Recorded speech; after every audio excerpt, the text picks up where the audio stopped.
Schefter, what's going on? All right, Laura, the Las Vegas Raiders have signed Geno Smith to a 2-year contract extension, tying him to the Las Vegas Raiders through the 2027 season. That's the next 3 seasons, which means he and his former Seahawks head coach, Pete Carroll, are in Las Vegas. The Raiders have turned over their franchise to Pete Carroll and Geno Smith at quarterback. The two sides essentially been working on this deal since the Raiders acquired Smith in a trade from the Raiders. There was always the expectation that they would get this worked out. They continued conversations at the owners' meetings, reached the agreement today, and Geno Smith is now tied to Las Vegas for the next 3 years. All right, so a lot to unpack here either way as we welcome you into the show. And congratulations to Geno Smith. Mike Tannenbaum is here, Mina Kimes, Adam Schefter, of course, Matt Miller joins us a little bit later on for some draft news. Mina, I'll start with you. What do you think now that we have this deal for Geno Smith and the Raiders? I think this is a great deal for the Raiders. When you look at the extension, you added on to his existing contract. You're looking at 3 years, under $40 million a year. That is outside the top 15 for quarterback salaries in terms of annual average per year. I think that's a bargain. I've talked a lot about Geno Smith and what he brings to the table. Last year was a down year from a production standpoint, but if you dig a little deep into the numbers, a couple of stats I think that are pertinent to Raiders fans. Again, only in 2024, Geno Smith was second league-wide behind Joe Burrow in on-target percentage and fourth in completions percentage over expected. What that shows, I believe, is that in some pretty adverse circumstances in Seattle in terms of the pressure and the lack of run-pass balance in that offense, he was, above all, an accurate thrower of the football. It is not surprising to me that in addition to Pete Carroll wanting to reunite him with him, Tom Brady saw that and liked it and probably 100% signed off on this deal. I think they still have to continue adding to the offense. Well, I suspect in the first round they will add a skill player, but I believe they've got a lot to work with, and I'm optimistic for Geno Smith this year. Mina, I see it very similarly. I think the offseason of stability for the Raiders continued today. First, they go out and get Pete Carroll, a stabilizing person at head coach. They acquired Geno Smith for a relatively fair price of a third-round pick, stabilizes the quarterback position, and as you allude to, a very fair average per year. Is he a top 10 quarterback? Probably not, but I do think with a better offensive line, and certainly not ideal at the skill players, but having Brock Bowers, you have a stabilizing quarterback for at least the next couple of years. I think it's a certainty they go skill players. A lot of people, myself included, think it could be Ashton Genty at 6, and now Pete Carroll may have his Marshawn Lynch beast mode player. We'll see about that. But this is another meaningful step in the rebuilding of the Raiders. And look, essentially they give Geno Smith a deal that's a little bit more than Seattle gave Sam Darnold. Seattle sat down with Geno Smith, and it quickly became evident that the two sides were not going to be able to reach an agreement. I think Geno Smith had his eyes on Las Vegas. The Seahawks made him happy. They sent him to Las Vegas, which was willing to pay Geno Smith more than the Seahawks. The Seahawks go on to Sam Darnold, and with today's deal, because at this time of the year, everything is relative to the draft, I think this almost clinches the fact that the Las Vegas Raiders will bypass a quarterback in the first round. Maybe they revisit it in an early round later on, but it's hard to imagine that they go and give Geno Smith $75 million today and then turn around 3 weeks later and draft a quarterback in the first round. I don't think they're taking a page from the Falcons playbook in terms of the plays that they're going to run here. I see what you did there. But if they do, you're dressed for the Falcons as well? I am. Look at me. This is also, by the way, we'll dive into the draft element of this a little bit later on in the show, too. You don't want to miss that. But it's such a good story, you guys. Geno Smith made 5 starts in 6 seasons total from 2015 to 2020, and then led the NFL in completion percentage with the Seahawks in 2022. So congratulations to Geno Smith and his work that he's done. Now, the Raiders got Geno Smith his deal, but as far as the Bengals and Trey Hendrickson go, there's still a lot to figure out there. Trey Hendrickson spoke yesterday. That's where we go next. I've been open and transparent about however it looks for me in Cincinnati or not. If you're Trey Hendrickson, you're looking at all your buddies getting paid, and you're starting to wonder, hey, you guys could have just told me, like, I'm on deck, and I have no problem being patient. I'm training to be the best Trey Hendrickson I can be, and however that looks, and whatever team, we can address that. That's a bad look for the organization, and it looks like they told them one thing and doing another. I have prepared my family for if we're not there, is that, something we're willing to do. All right, let's get Adam back in here. What is going on with Trey Hendrickson and the Bengals right now, Adam?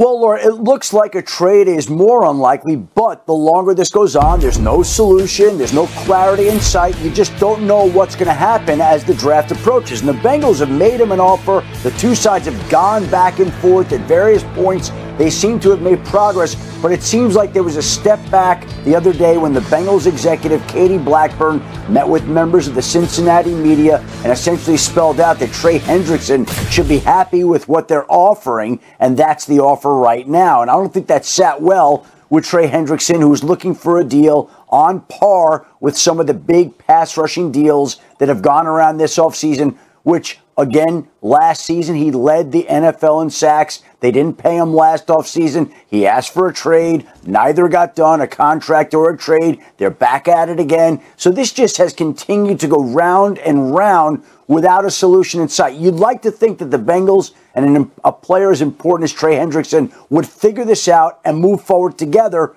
but again, this seems to change on an almost weekly basis. All right, now's the portion of the program where we continue to become Trey Hendrickson's agents, which we don't need to because the proof's in the pudding. But he became the only Bengal to lead the league in sacks since the stat became official in 1982. He accounted for a higher percentage of his team's sacks than any player in the last 5 seasons. And look at the rest of this list, okay? Those are the guys on the list. They all got paid in the last 13 months, so it makes sense why he would want to be on that level.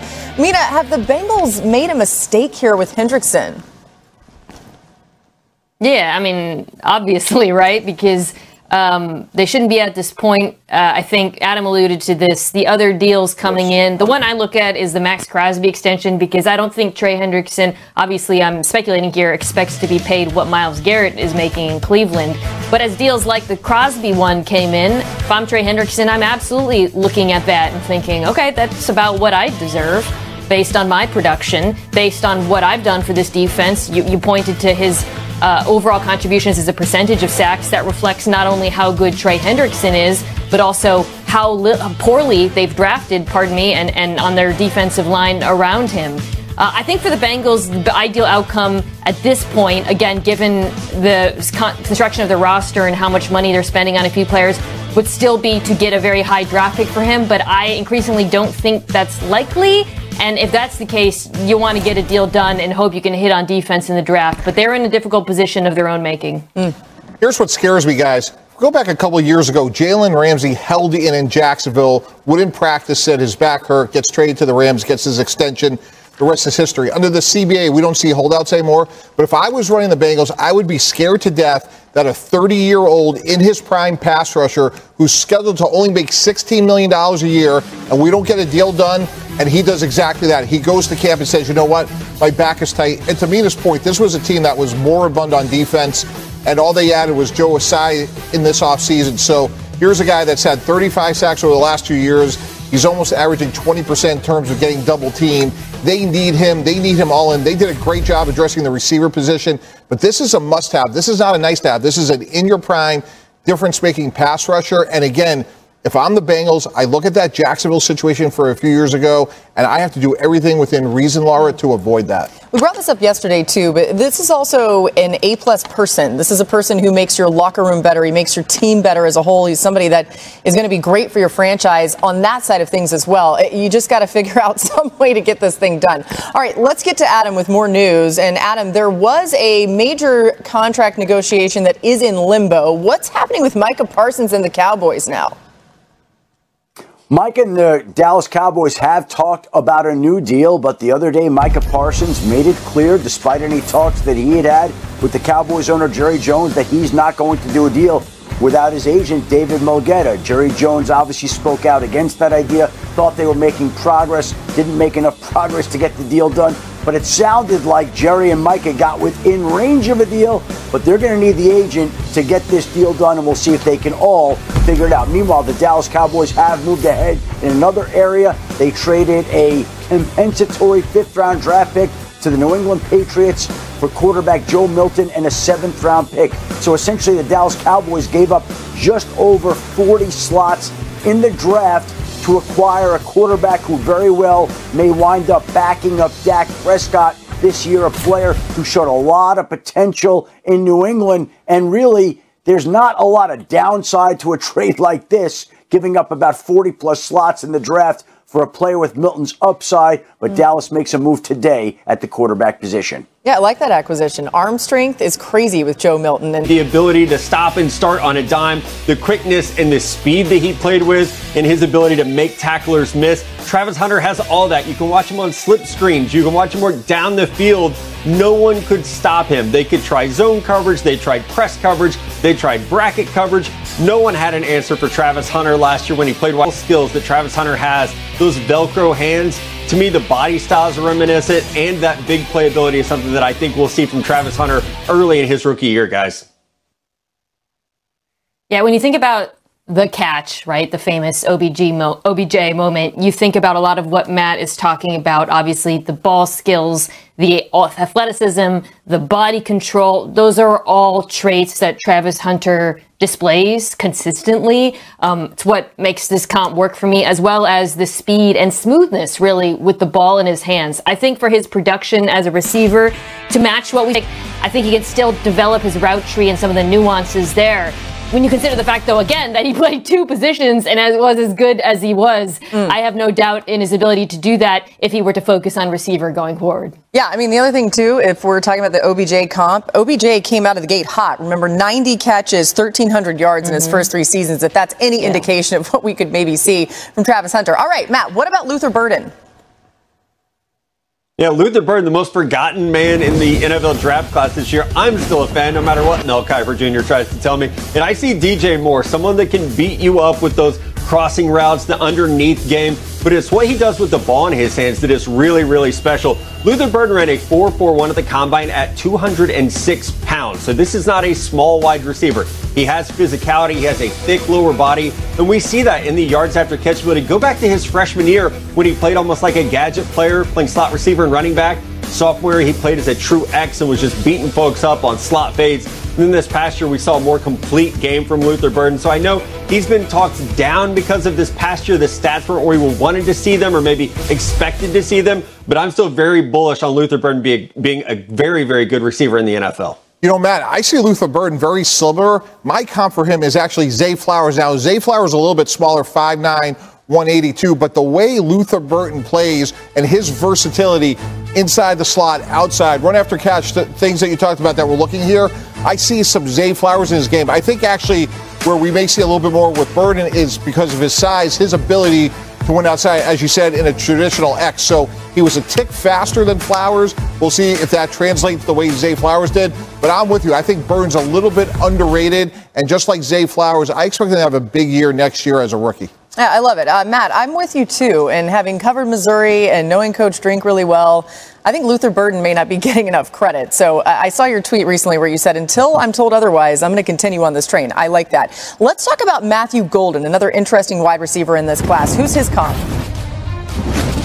Yeah, a player who came out of nowhere for Texas the second half of the season. And a lot like Garrett Wilson. Garrett Wilson surprised me when he ran as fast as he did coming out of Ohio State plays. He had 23 catches of over 20 yards or more last year. That was best in FBS. And he's after the fact. And both guys they're not the biggest receivers, around 5'11", 190 pounds, but they have that route running ability and the hands to be true number one receivers at the next level.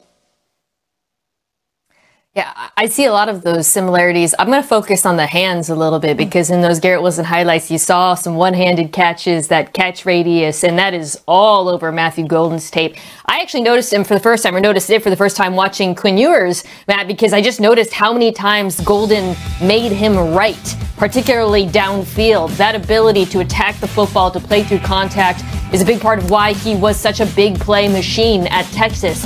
I do think to sort of catch up to Wilson as a prospector in terms of this comp, you want to see a little bit more separation underneath. I was also surprised that Golden ran so fast at the combine because while he is fast, he wasn't that fast and that open on tape. And I think his development will be using that speed more on the field, having it translate into his routes and that ability to tempo and accelerate and do all the things that Wilson does so well. But he is a very, very talented player. That last catch that we just saw there was from the Cotton Bowl when he really wasn't much of a factor in that game. He was dealing with an injury. I was on the sideline monitoring it the whole time. And you wonder how different that game would have been had they not had to deal with the injury for Matthew Golden, had he been a presence in that game. It just speaks to his importance to the team. Good point by both of you. All right, coming up next, we're going to get back to the big news of the day. Geno Smith with a huge payday down. $1 million extension worth up to $85.5 million. And now he will be contractually tied to Las Vegas for the next 3 years, which just also happens to coincide with the term that Pete Carroll is committed to. You see the guaranteed money in the deal, $66.5 million. The Raiders have secured their quarterback position for the long-term future right now. Meanwhile, the Cincinnati Bengals continue to go back and forth with Trey Hendrickson, who's frustrated with the contract talks with the team and what Bengals executive Katie Blackburn said at the owners' meetings this week to local reporters. She told reporters that Trey Hendrickson should be happy with the offer on the table, but right now he's not. He's open to all sorts of things. And the Dallas Cowboys traded a 5th-round compensatory draft pick to New England for Joe Milton and a 7th-round draft pick. Milton now will have the opportunity to potentially be the backup quarterback in Dallas to Dak Prescott. He's demonstrated tremendous potential, and now we'll see if he can achieve some of that potential in Dallas as he joins the quarterback room there with Dak Prescott and Will Grier. Let's remind everybody the latest chapter in Geno Smith's revival, okay? Remember, he entered the league as a 2nd-round pick in 2013 and really struggled with the Jets. He had minor stints with the Giants and Chargers before catching on with the Seahawks and turned his career around in a big way. He is rewarded today by the Raiders. And Adam, we talked about this a little bit earlier on in the show where the Raiders pick at 6, and you alluded to the fact that they may be out on taking a quarterback in the draft. Let's go there a little deeper. What's the latest on what the Raiders will do there when it comes to quarterback if one falls to them?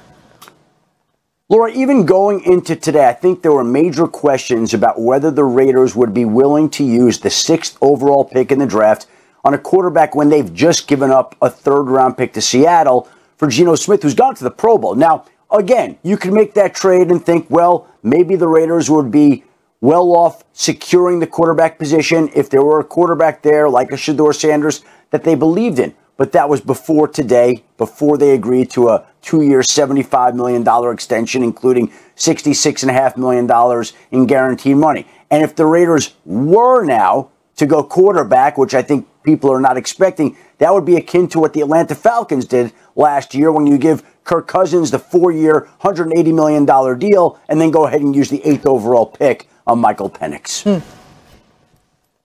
Yeah, and to Adam's point, we've seen how well that worked for Atlanta, who's now, they don't know what they're doing with Kirk Cousins. I think from a team-building perspective, it would not make sense to take a quarterback at number 6 overall because of the fact that they've now invested money. They invested that 3rd-round pick that they traded for Geno Smith, and the likelihood of someone being there that they like is probably a little bit slim at this point. So I think at 6 overall, they have to look at playmakers for this offense. You bring in Pete Carroll, you bring in Chip Kelly. I don't know that any of us can name the Raiders' top 3 returns that he was so comfortable with in Seattle.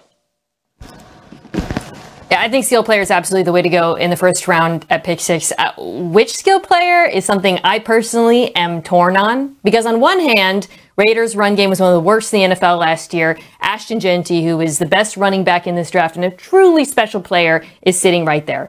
On the other hand, as Matt said, there is a need at receiver. A receiving triplet, a trio, if you will, of McMillan, Jacoby Myers, and Brock Bowers would be fantastic. And financially, let's put it this way. The highest paid running back is Saquon Barkley at $20 million a year. He's an outlier. He would be the 21st highest paid receiver. So if you get a really good rookie receiver, there's financial upside there too. And you're sort of weighing all of that when you consider McMillan or whoever versus Jeanty. It's not an easy decision, but I will say in either of those directions, I do love what both players bring to the Raiders offense. Yeah, for me, I would tip towards the running back position in Ashton Jeanty. He had over 1,700 yards after contact. I think his style is exactly what Pete Carroll wants. And unfortunately, I could relate to Vegas from this standpoint. For years at the Jets, we were competing against Tom Brady. How could we be? Interesting picks in this entire draft, but especially in the early rounds, and actually what the Raiders do at 6. Once we get past maybe some of these teams that will take quarterbacks early, I think is fascinating. Let's talk through, speaking of, some tough draft decisions. We're going to use Field Yates and Matt Miller's latest mocks for inspiration here, okay? And the Bears have an interesting choice at pick 10. Matt has him taking Ashton Jeanty, who was still on the board here, while Field has him going O-line with Will Campbell. Matt, why Jeanty here? Yeah, I think, well, we just talked about how much of a playmaker he is. Mike mentioned 1,700 yards after contact. Go back to 2023. He was a great receiver for them out of the backfield as well. When I look at Will Campbell a lot, I don't he would start for the Bears in 2025 after the moves they made to shore up the interior. They have Braxton Jones at left tackle, a former top 10 pick, Darnell Wright at right tackle. So Will Campbell would be more of a redshirt player, a future need perhaps at left tackle, whereas Ashton Jeanty and Ben Johnson's offense, what he does to runner inside, outside, he's a ping pong ball at the running back position. So he would be, I think, an instant impact that gets this team over the top. Yeah, man, I'm going to contradict myself, something my two teenagers say I do often. And as much as I love Ashton Jeanty, I'm going to go with Will Campbell. Hey, if we have too much depth at the offensive line, that's a great problem to have. And the only reason I'm going tiebreaker with Will Campbell is the 4,000 running backs that you and I both know we're going to get drafted at some point. I love the guys at Ohio State for different reasons, but you get Trayvon Henderson in the second round with a guy like Will Campbell, who's a tempo setter. And I know there's been a lot about his arm length, but he's been a very functional, productive offensive tackle in the SEC. And to me, when we look at what's happened with the Bears, if you have depth at the offensive line, that is a great problem to have. Come back and get that running back, but you got to play the depth of that position. You'll have many more opportunities down the road. Yeah, no doubt. They've made O-line a priority for Caleb Williams. All right, let's talk about the Broncos, okay? Matt has him taking Luther Burden, while Field has him getting Omarion Hampton. Matt, you already sold us on Burden earlier, but why Burden for Denver? Denver needs someone who can make something happen after the catch. We saw flashes from Marvin Mims last year, and they did add Evan Ingram, who will be that joker tight end position. But this offense, who scares the defense? And I think that's something they need for Bo Nix. I love Omarion Hampton, but to Mike's point, we're going to see probably 30 running backs drafted this year. Maybe not 4,000, but definitely in the high 20s, maybe 30, which would be a record. And I think you could find good running backs a little bit later in this draft instead of going for one at 20 overall when you can get an impact player at wide receiver. And to Mina's point, wide receivers, if you can get a good rookie wide receiver contract, that is a boon for your team building because you're not paying someone $25, $30, $35 million a year, much like a quarterback or a pass rusher. Receivers now becoming that valuable in the first round. Yeah, for all those reasons, I agree with you about going receiver here. I do think they can find a good back later. This is a really special running back class. But I'm going to go with a different receiver from Luther Burden. I'm going to give them Emeka Egbuka out of Ohio State. Ooh. I think Burden probably has a higher ceiling and Egbuka has a higher floor. I just love his skill set in Sean Payton's offense with Courtland Sutton on the outside. He can work inside. He's a really crafty route runner, great feel for zone, great spatial awareness, and he's tough. He can actually block, and I think Payton would be really drawn to that in terms of his versatility and what he can bring to the run game. So I would love his fit in the Broncos offense. Yeah, Hampton's numbers really good over the last 2 years. 3,164 rush yards, second in the FBS, trailing only Ashton Jeanty. We've got some breaking news here on NFL Live. What's going on with the Arizona Cardinals, Adam? All right, Lauren, moments ago, the Arizona Cardinals reached agreement with tight end Trey McBride, making him the highest paid tight end in NFL history. A new benchmark deal, 4 years, $76 million, including $43 million guaranteed. That's a $19 million per year average, which becomes the new threshold for tight ends. And we've seen some great young tight ends come into the game. Trey McBride is now pushing up the bar for all of them. He's got a new deal in Arizona, a 4-year extension. They locked down McBride for the long term. Yeah, there's a number of things I like about this deal, but we've criticized Dallas. We've criticized Cincinnati for, wait, here's a team that's being proactive. He was the 55th pick just a couple of years ago. He's third after his third year. He's now extension eligible. He had a great year, over 1,100 yards. He's big, he's ranging, he's athletic. And when you think about, hey, are we building a basketball team in terms of size and length, starting with him and Marvin Harrison, that's two really frontline difference-making guys. I love what they're doing in Arizona, and give them credit for being proactive. That market only would have gone up, and as we juxtapose some of the discussions we've had, again, about Cincinnati or Dallas, let's give Arizona the credit for being proactive and aggressive. One of the best, not only young tight ends in football, one of the best tight ends in football, period. This contract reflects that. I would say, he's really complete in his game, but what stands out the most, I would say, is the athleticism on vertical concepts and then the hands, the ability to track the football and bring it in. He's also, Mike alluded to this, really the identity of this offense and what it's been under Drew Petzing. Multiple tight ends, run the ball, use size to get mismatches. Absolutely love the Arizona Cardinals extending him. He's a truly, truly ascendant young player. It's going to be interesting to see what they do at 16 in the draft, too. Of course, you've seen them mocked a few times, picking a wide receiver there. I would love that, considering. Yeah, let's ask Matt, actually. Matt, you're still here. What do you think they do? They've signed Trey McBride, rewarded him, but at 16 for the Cardinals, what makes sense to you? Laura, I was ready for you to do your mock draft there. I wanted to take a big receiver. You can do it. I mean, they need it. They do need someone opposite Marvin Harrison Jr. That would make sense if they had maybe a speedy receiver opposite Marvin Harrison Jr. But I think defense, especially looking at pass rushers, guys like Mike Green coming out of Marshall, this is such a good pass rusher class that maybe Shamar Stewart, Michael Williams, I think they've got to find someone that can be that threat up front getting to the quarterback. I hear you. That's very practical, but I will say that our producer Susan just said in my ear that she likes mine better. I'm not sure Ted McMillan's going to still be there at 16, but sorry, Matt. Bisciotti said this on the team website, quote, "We've got a window with Lamar. I know what we can do. I know what we work to put ourselves in position to win. And we all get credit for that. That's all you can do. I hate it that every year you just have to start back over again. But you know what? This is not for the meek." He's right. I mean, what can the Ravens do this offseason to get over that hump that we're talking about and get to the Super Bowl, win a Super Bowl, all of the above?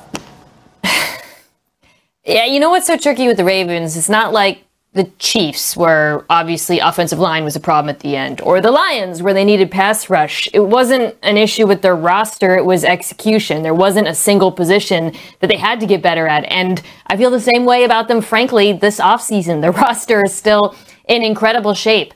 That said, they would have been in better position in the postseason in terms of seeding if they had a better defense in the first half of last season, so I would say that would be my focus outside of guard. Most of their needs are on defense, but they're not really needs, Laura. They're more just areas where they can add depth and get younger. Corner, IDL, edge, even safety if they want to mix in some versatility. I think, though, because of the strength of their roster, they have the freedom to just go best player available at those needs rather than reaching for one of them in the draft.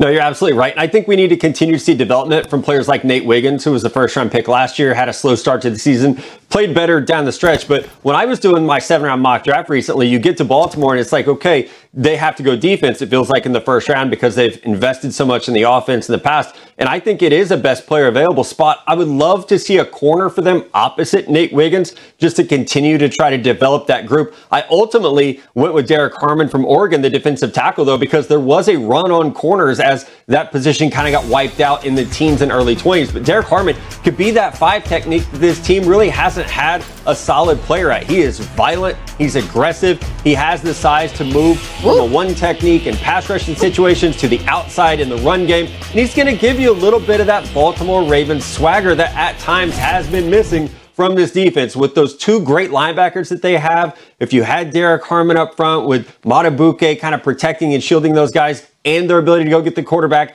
I think that immediately helps this defense. I'm sorry, Mike, but if you're not familiar with Derek Harmon and you just saw that video, he looks like he's 3 times the size of every other person on the field. Yes, it's pretty big. impressive.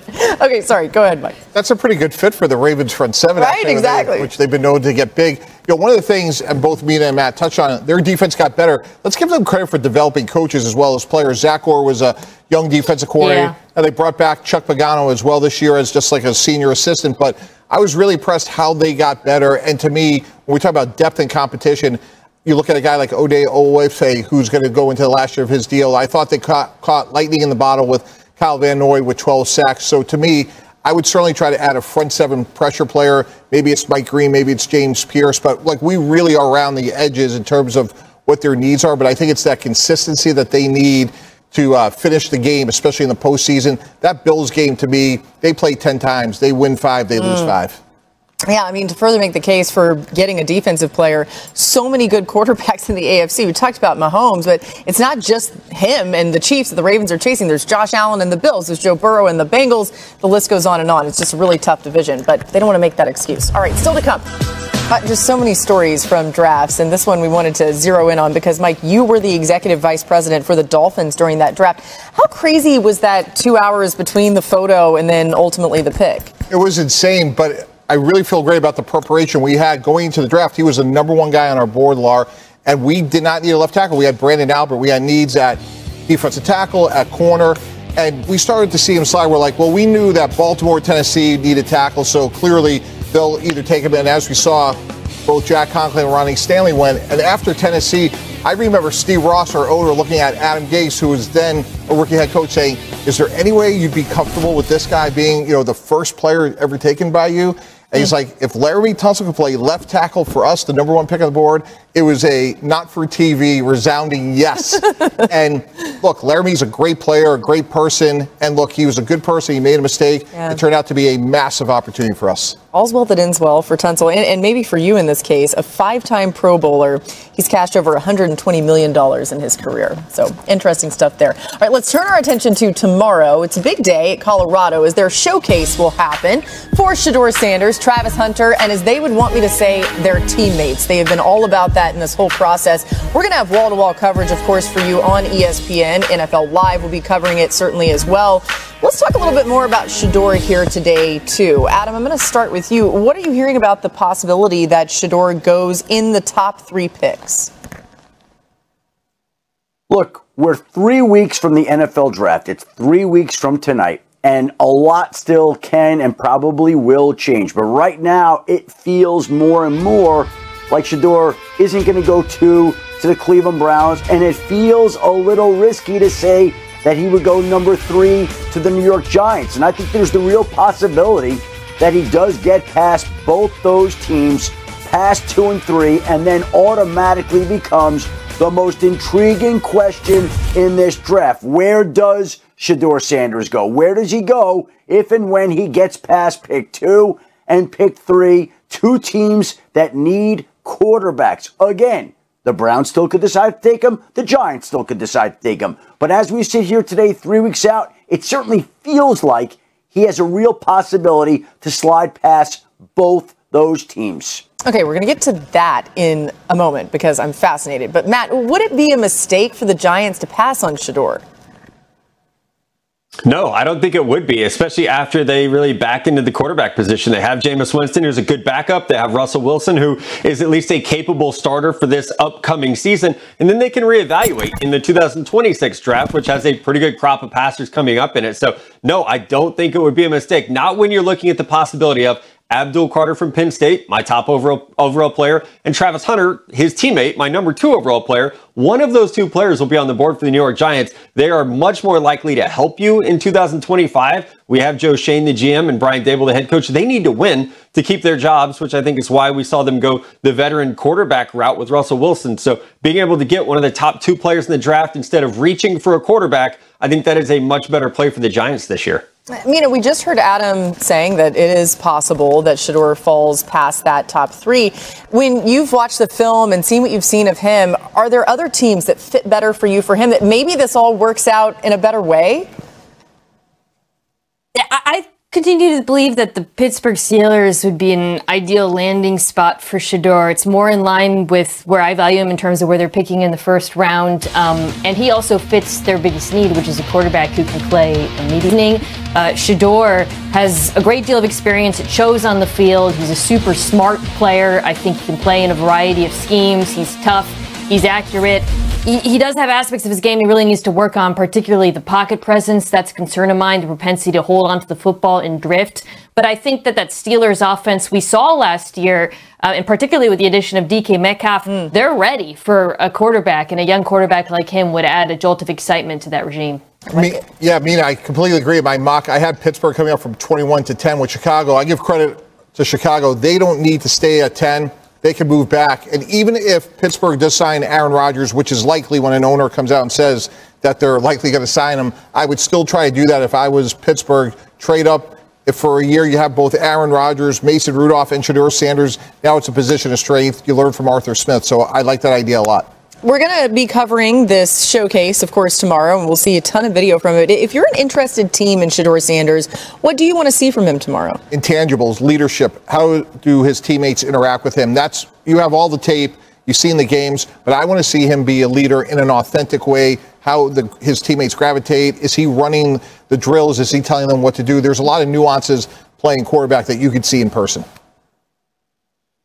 No, absolutely. And those meetings that are happening tonight in Boulder and that will happen tomorrow night with NFL teams are incredibly important. I was at the Zach Wilson Pro Day, my first month at ESPN, and I watched the New York Jets be absolutely giddy after they spent time with him. Ultimately, that pick was the wrong one, but teams can fall in love with these players. They're waiting for that conviction to happen, especially at quarterback, and that time, that expanded time that they haven't had yet with Shedeur Sanders for the Browns and Giants will be very important tonight. Yeah, when Shedeur was at the Combine, he obviously didn't work out at the Combine, but you did see that presence, that electricity that just goes around with him. Sometimes I go full Ron Burgundy and sound like an idiot. Let's talk this one. So Sporting News, one of their articles, pitched a Christian McCaffrey trade. And as several of you said to me or asked about it, it got picked up by like a dozen outlets. And sometimes ends up resulting in like really not okay headlines as far as... Anyway, the trade pitch was this. I want to mention this first. Cowboys get McCaffrey. Niners get 2 threes, which trade value-wise is probably fine. The biggest issue here is the money.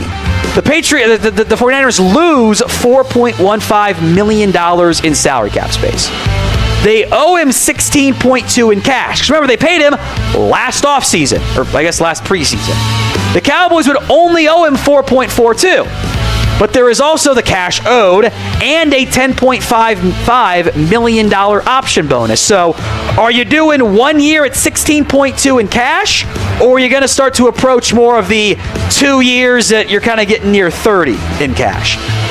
Look, I don't find this very realistic. The Niners going to trade McCaffrey to the Cowboys? Is that how either team operates? Look, I know I'll go on a bit of a rant here, because I just don't buy this. For a guy coming off an injury, 2/3 and money? No, stop it. I know I'm guilty of this at times too. I think we're kind of losing the plot with written content. Certain ideas are interesting. Cool, talk about it. I don't think every single thing needs to be aggregated or have a really bad headline like one outlet that just keeps posting news headlines as actual opinion pieces.